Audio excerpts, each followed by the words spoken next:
अस्सलाम वालेकुम दोस्तों, कहिड़ा हाल अथव? ख़ुशि आहियो? उमेद कयां पियो सभु दोस्त ठीक ठाक हूंदा। दोस्तों अॼु किने वीडियो मां तव्हांखे ॿुधाइण वारो आहियां एस भट्टीअ लाइ मौत वारी कूड़ी ख़बर हलाईंदड़ वारे लाइ एस भट्टी हिकु आम ऐलान कंदे।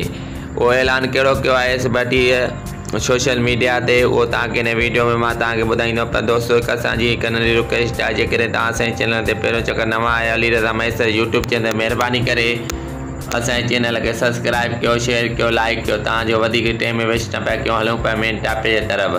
दोस्तों हिकु ॾींहुं पहिरियां सोशल मीडिया ते एस भट्टीअ लाइ पोस्टूं रखियूं हुयूं त एस भट्टी हिन फ़ानी जान मां लाॾाणो करे विया, पर उहा दोस्तों कूड़ी ख़बर निकिती।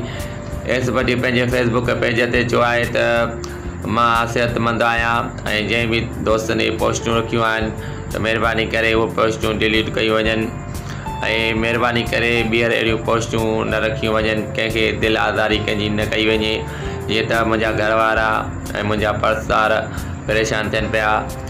ऐं सभु मुंहिंजे लाइ न पर कंहिं बि दोस्त लाइ अहिड़ी पोस्ट न रखी वञे। दोस्तों अॼोको वीडियो जे तव्हांखे पसंदि अचे त लाइक कंदा, कमेंट कंदा, सब्सक्राइब कंदा विसारींदा। सभिनी दोस्तनि जी महिरबानी।